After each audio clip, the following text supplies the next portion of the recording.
지난 2018년 10월 어느 날 하나님께서 개인적으로 휴거에 대해 이런저런 말씀을 해주셨는데, 휴거는 환란 전에 한 번, 그리고 환란 중간에 한 번, 이렇게 총 2번 일어나고 환란 속에서 일어나는 휴거가 메인이라고 말씀해 주셨습니다. 이 음성을 들었을 때는 반신반의한 상태였었는데, 그 후 성경을 통해 조명해 주심으로 분명하게 확증해 주셨습니다. 하지만 그럼에도 마음 한켠에는 휴거가 왜 꼭 2번이어야 하고 왜 환란 속에서 일어나는 휴거가 메인인지에 대해선 의문이 풀리지 않았습니다. 그러다가 최근 들어 많은 교회와 그리스도인들이 영적으로 하나님을 배도하고 떠나는 일들을 목도하면서 하나님의 섭리가 이렇게 풀어질 수밖에 없겠구나 라는 마음과 함께 하나님의 섭리에 대한 더 깊은 이해가 되어지기 시작했습니다. 종종 어떤 분들이 환란 전에 휴거가 일어나게 되면 많은 이들이 사라지는 일로 인해 전 세계가 카오스 상태에 빠지고 실종된 사람들을 외계인이 납치해 갔다는 미혹을 뿌려서 그로 인해 베리칩이 본격 시행된다고 주장하는 경우가 있습니다. 그런데 이런 시나리오는 우리가 생각하는 것처럼 많은 사람들이 들림받게 된다면 가능한 얘기일 수도 있습니다. 허나 환란 전에 일어나는 휴거는 주님과 온전히 동행하며 살던 사람들을 위해 심판 전에 하나님이 베풀어 주시는 아주 특별한 긍휼의 섭리입니다. 특별하다는 말은 일반적이지 않다는 것을 의미합니다. 이는 다시 말해 극소수라는 수적인 의미를 내포합니다. 즉, 환란 전에 일어날 휴거가 메인이 아니라는 말은 그 수가 매우 적기에 환란이 일어나기 전에 특별하게 적용되는 하나님의 은혜의 섭리임을 의미하고, 환란 속에서 이루어지는 구원, 즉 환란 중에 일어날 휴거가 더 많은 수의 사람들이 해당되기에 일반적인 의미가 적용되는 하나님의 섭리인 것입니다. 다니엘서나 요한계시록, 복음서에 나오는 마지막 때에 관한 예언들을 보더라도 환란 전에 일어날 상황보다 환란 속에서 일어나게 될 상황을 다루는 내용들이 대부분입니다. 그래서 하나님께서는 주님의 재림과 직결되어지는 이 마지막 7년의 타임라인을 가장 중요하게 여기시는 것입니다. 환란 전에 하나님과 동행하던 사람들이 들림받게 된다 하더라도 극소수라는 수적인 특별함으로 인해 땅에 남겨진 이들의 의식 변화는 결코 크지 않을 것이고, 결국 의식의 대혼돈 속에 맞이하는 환란이 아니라 변함없는 의식의 흐름 속에서 마지막 환란의 대격변을 맞이하게 되는 것입니다. 내가 존경하는 목사님도 이 땅에 그대로 남아있고, 아주 신실한 분으로 알고 있던 유명한 목사님들도 그대로 남아있는데, 성경이 예언하는 그 휴거 사건이 일어났다고 생각하지 않는 이들이 대부분일 것이기 때문입니다. 이렇게 되면 의식에 큰 변화가 없는 상태에서 상당수의 교회들은 하던 대로 계속 미혹되어 배도의 길로 나아갈 것이고, 하나님의 섭리 속에 그제라도 구별될 사람들이 나오게 되는데, 이 구별된 자들이 환란에서 믿음과 순종으로 나아가게 됨으로써 일반적인 의미가 적용되는 구원의 섭리인 환란 중 휴거가 일어나게 됩니다.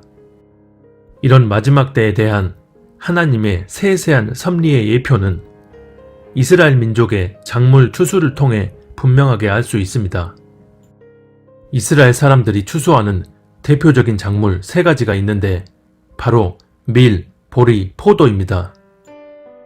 이스라엘 사람들의 작물 추수 방식을 통해 마지막 때 하나님의 구원의 섭리가 어떤 식으로 이루어질지를 알 수 있습니다. 새 작물 가운데 가장 먼저 보리를 추수하는데, 보리를 추수할 때는 돌판 위에 보리단을 올려놓고 앞뒤로 살짝살짝 움직여주거나 호공에 흔들어서 털어내면 바람에 의해 겨는 다 날아가 버리고 알짜배기들만 남게 됩니다. 이렇게 기질되어지는 보리 추수는 환란이 임하기 전에 주님과 동행하며 살다가 첫 추수로 휴거되는 신부들을 의미합니다. 그 다음 밀 추수의 경우에는 보리 추수와는 다른 강도 높은 키질이 필요합니다. 밀은 보리처럼 흔들어 털어낸다고 되는 게 아니기에 추수하는 기계인 탈곡기를 통해 껍데기와 알맹이를 구별해야 합니다. 그런데 놀랍게도 이 탈곡기가 라틴어로 트리블룸이라고 하는데, 이는 다시 말해 트리블레이션, 환란이라는 단어가 라틴어로는 추수하는 기계 탈곡기를 의미하는 것입니다. 그래서 탈곡기로 키질하는 추수는 환란 속에서 핍박을 이겨내고 믿음으로 순종하며 살다가 이스라엘의 14만 4천 명과 함께 들림받을 성도들을 의미합니다. 그리고 마지막으로 포도 추수인데, 고대 이스라엘에서는 포도 농사를 하는 주된 이유가 포도주를 만들기 위함이었습니다. 그래서 포도를 추수한 후 포도주를 만드는 술틀에 넣어서 포도를 사정없이 으깹니다. 계시록 14장 15, 16절에 보면 땅의 곡식들이 다 익자 천사가 낯을 휘둘러 곡식을 추수하는 장면이 나오고, 뒤이어 18, 19절에 보면 포도가 다 익었으니 거두라고 말하자 천사가 낯을 땅에 휘둘러 땅의 포도를 다 거둔 후 큰 포도주 틀에 던진다고 말씀합니다. 성경에서 포도주가 상징하는 의미는 크게 두 가지로 볼 수 있습니다. 첫 번째는 하나님의 진노를 의미하는데, 그래서 포도를 포도주 틀에 던진다는 의미는 끝까지 회개하지 않는 이들을 향한 하나님의 마지막 진노가 부어짐을 의미합니다. 그도 하나님의 진노의 포도주를 마시리니 그 진노의 잔에 섞인 것이 없이 부은 포도주라. 계시록 14장 10절. 두 번째는 피 흘림을 통한 구원을 의미합니다. 마태복음 26장 27절 이하에 보면 예수님께서 제자들에게 포도주를 마시라고 말씀하시고선 이 포도주는 내 피, 곧 죄사함을 얻게 하려고 많은 사람을 위해 흘리는 나의 피라고 말씀하십니다. 포도주를 상징적으로 죄사함 받기 위해 흘리는 피로 말씀하신 것은 천사가 포도를 낫치로 수확하여 포도주 틀에 던진다는 계시록 14장 말씀이 하나님의 진노가 쏟아지는 후 3년 반 환란 속에서는 반드시 피 흘림, 즉 순교를 통해서만 구원이 이루어지게 된다는 것을 의미합니다. 또한 이 작물들이 실제 추수되는 시기가 아주 묘하게 맞아떨어집니다. 보리 농사의 추수는 대략 3, 4월경에 있습니다. 그리고 밀 농사의 첫 추수는 5, 6월경에 시작되는데 이후 추수기가 3개월 정도 지속됩니다. 마지막 포도의 추수는 8, 9월경에 있게 됩니다.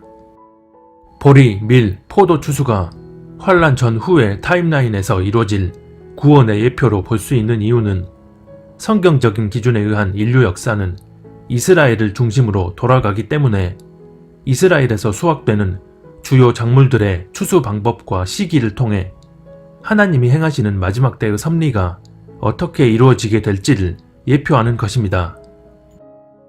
마지막 때에 우리가 행한 대로 보응하시는 하나님의 세세한 섭리는 에녹처럼 당신과 온전히 동행하며 살던 이들을 환란 전에 첫 추수로 데려가심으로 시작될 것이고, 그 이후 환란 속에서 긍휼을 잊지 않으시는 두 번째 추수가 일어난 후 마지막 후 3년 반 진노가 쏟아 부어지는 가운데 피 흘림을 통한 순교로 마무리되어지는 것입니다. 사실 인류 역사가 시작할 때부터 인간은 원래 죄인이기에 악이 관영하는 시대를 계속 지나왔지만 주님 오심이 가까운 이 마지막 때에는 성경이 말씀하는 것처럼 악의 관영으로 인한 타락이 절정에 이르는 때입니다. 성경은 마지막 환란이 임하기 전에 일어날 여러 징조들을 말씀하는데, 교회적 차원에서는 먼저 배도하는 일이 일어난다고 말씀하고, 개인적인 차원에서는 말세에 고통하는 때가 이르는데 이때 사람들이 어떤 마음과 태도를 갖게 되는지를 말씀합니다.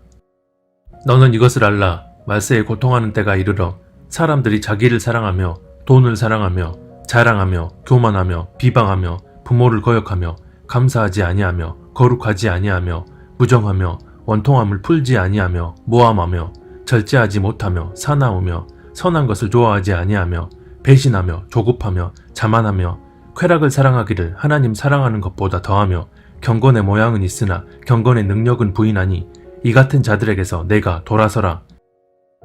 디모데후서 3장 말씀을 보면 말세에 사람들에게 나타나는 현상을 쭉 열거해서 말씀하는데 이 현상들은 불신자들에게도 적용되는 말씀이지만 하나님을 믿는다는 신자들에게 그 포커스가 맞춰져 있습니다. 자기를 사랑하고 돈을 사랑하고 절제하지 아니하는 등등 여러 타락상들과 함께 적용 대상에 대한 구분을 따로 하지 않고 바로 이어서 쾌락 사랑하기를 하나님 사랑하는 것보다 더하며 경건의 모양은 있으나 경건의 능력은 부인한다는 구절을 함께 열거해 놓았습니다. 쾌락을 하나님보다 더 사랑한다는 말씀은 불신자에게는 적용할 수가 없습니다. 왜냐하면 불신자들은 하나님을 더 사랑하냐 아니냐의 차원이 아니라 하나님을 아예 알지 못해서 부인하는 사람들이기 때문입니다. 그런데 여기선 하나님 사랑하는 것보다 쾌락을 더 사랑한다는 의미는 하나님을 사랑한다는 입술의 고백은 하지만 실제론 쾌락을 더 사랑한다는 의미입니다. 즉 불신자가 아닌 신자들에게 해당하는 말씀인 것입니다. 여기서 말씀하는 쾌락은 요한일서 2장 16절에서 말씀하는 육신의 정욕과 안목의 정욕입니다.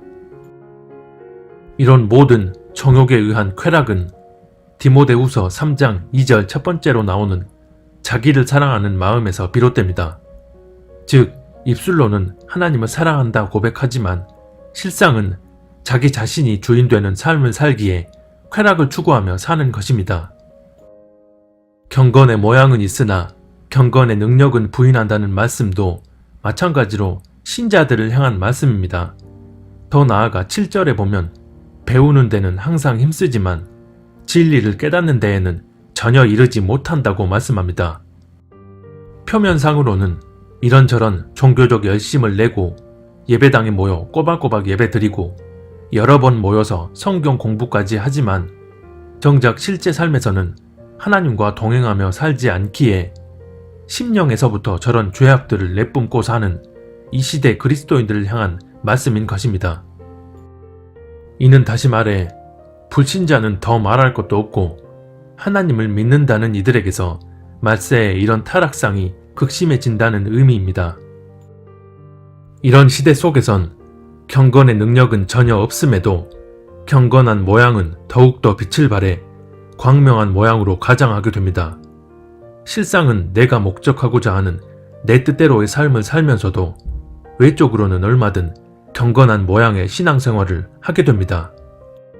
나를 위로해 주시는 하나님, 내 꿈을 실현시켜 주시는 하나님, 나에게 복 주시는 하나님 등등 교회 안에서 일방적으로 주입되는 하나님에 대한 이런 왜곡된 속성은 내가 목적하고자 하는 삶을 살면서 나를 위해 존재하는 하나님을 만들어서 그렇게 만들어진 하나님을 믿고 섬기는 이들이 이 시대 속에 도드라지는 그리스도인의 모형입니다.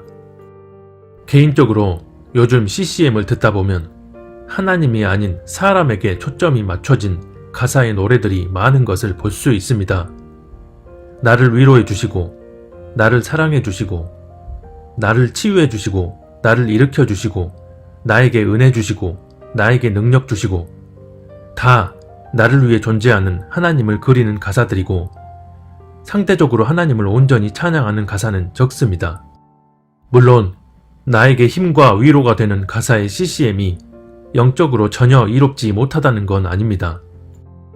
오직 하나님을 목적으로 하는 삶을 살다가도 때론 지치고 힘들 수 있는데 그때 하나님께서 이런 노래를 통해 우리에게 말씀하시고 위로해 주실 수 있기 때문입니다. 이건 어디까지나 그 사람의 중심이 하나님 보시기에 합당하다면 하나님께서 이런 노래를 통로 삼아 역사해 주실 수도 있기 때문입니다. 하지만 내가 주인 되어 내가 목적하는 바를 꿈꾸며 내가 내 삶을 살아가고 있는데 힘들 때 힘주시고 위로해 주시는 하나님만 찾으며 그런 CCM을 주로 듣는다면 하나님과 온전한 관계 속에서 그분을 위해 내가 존재하는 삶을 살 수는 없습니다. 너무나 많은 그리스도인들이 실제로는 이런 삶을 살고 있으면서도 뭔가 느낌적으로 은혜를 받고 눈물이 나오는 현상을 경험하면 본인이 하나님을 잘 믿고 산다고 생각합니다. 분명한 것은 어떤 특정한 사역자가 아니라 이 땅의 모든 그리스도인들이 내가 아닌 오직 하나님이 목적이 되는 삶을 살아야 합니다. 이런 분명한 목적이 그 중심에 자리한 이들에게는 하나님이 삶 가운데 실제적인 역사를 행하시기에 디모데후서 3장에 말세에 나타나는 저런 타락한 현상들에서 구별되어지는 삶을 살 수 있게 됩니다. 그러면 초반에 언급했던 것처럼 휴거가 2번 일어나지만 환난 속에서 일어나는 휴거가 메인이 될 수밖에 없는 이유는 교회적 차원에서는 대다수의 교회들이 구별되지 않은 채 배도의 흐름 안에 함께 섞여 있기 때문이고, 개인적인 차원에선 하나님과 온전히 동행하며 사는 이들에 비해 만들어진 하나님 우상을 믿으면서 자기 자신이 주인되어 사는 이들이 압도적으로 많기 때문입니다. 이는 결코 하나님이 의도하신 게 아닙니다. 롯이 자기 스스로 보기에 좋아 보이는 소돔 땅을 택해서 들어갔던 것처럼 본인들이 원해서 그런 삶을 살다가 환란에 들어가게 되는 것입니다. 하나님의 마음은 우리 그리스도인들이 하나님과 온전히 동행하는 삶을 살다가 모두가 다 환란이 임하기 전에 공중에서 주님을 맞이하길 원하십니다. 이러므로 너희는 장차 올 이 모든 일을 능히 피하고 인자 앞에 서도록 항상 기도하며 깨어 있으라 하시니라. 누가복음 21장 36절.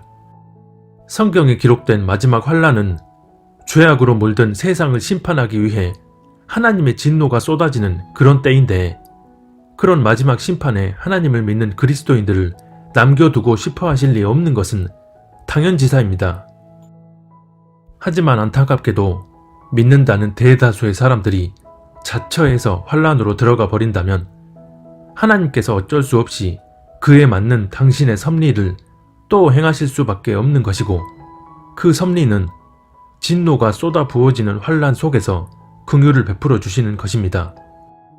즉, 압도적인 숫자로 환란에 남겨지는 이들로 인해 환란 속에서 일어나는 2번째 휴거가 일반적인 의미가 부여되는 메인으로 적용되어지는 것입니다. 결국 본인들의 뜻에 의해 첫 추수에 들지 못해 환란에 남겨졌다면 환란 속에서도 계속 그렇게 미혹에 휩쓸려 갈 것이냐, 아니면 그제라도 구별될 것이냐에 대한 치열한 영적 전쟁이 펼쳐질 것이고, 그때 미혹되지 않고 끝까지 믿음으로 순종하는 이들에게는 심판 중에서도 긍휼을 잊지 않으시는 하나님의 자비의 추수가 이루어지게 됩니다. 아직 환란이 임하지 않은 지금 본인은 당연히 환란 전에 휴거될 거라고 자신하는 사람들이 있을진 모르겠지만, 첫 추수가 이루어지는 날이 오기 전까진 주님을 경외하고 날마다 스스로를 들여다보며 그분과 동행하는 삶을 살아야 합니다. 그 날이 내일이 될지 모레가 될지 언제가 될지는 어느 누구도 알 수 없기 때문입니다.